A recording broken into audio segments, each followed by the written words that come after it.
नमस्कार, मी हवामान अभ्यासक अनिल राज मुलगे, राहणार मुलगेमळा, बार्शी, जिल्हा सोलापूर. दिनांक 30 जून.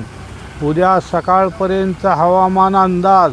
मित्रांनो, गेले काही दिवस झाले पावसासंबंधी मिळालेल्या माहितीवरून असे दिसून येते की पडणारा पाऊस सर्व दूर एकसारखा पडत नसून तो भाग सोडत पडत आहे. त्यामुळे बरेच शेतकरी बंधूंमध्ये संभ्रम अवस्था दिसून येते. त्यांना वाटते की आपल्या भागात केव्हा पाऊस पडेल का पडणार नाही. त्या सर्वांना सांगू इच्छितो, ज्या भागात आत्तापर्यंत पाऊस पडला नाही त्या भागात आजपासून 5 ते 6 दिवसात पावसाची शक्यता राहील.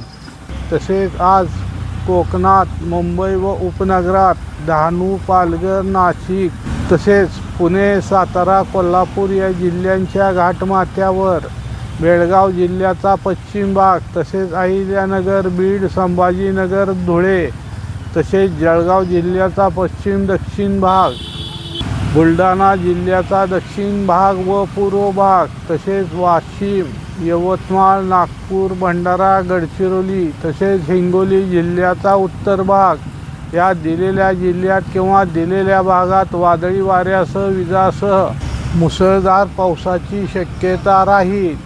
या दिलेल्या जिल्ह्यांपैकी किंवा भागापैकी काही ठिकाणी अतिमुसळधार पावसाची शक्यता राहील. तसेच पुणे, सातारा, कोल्हापूर यांच्या इतर भागात तसेच सांगली, सोलापूर, धाराशिव, लातूर, नांदेड, चंद्रपूर, गोंदिया, वर्धा, अमरावती, अकोला तसेच बुलढाणा जिल्ह्याच्या इतर भागात, जळगाव जिल्ह्याच्या इतर भागात, जालना, परभणी तसेच हिंगोली जिल्ह्याच्या इतर भागात या दिलेल्या जिल्ह्यात किंवा दिलेल्या भागात वादळी वाऱ्यासह विजासह मध्यम ते मुसळधार पावसाची शक्यता राहील.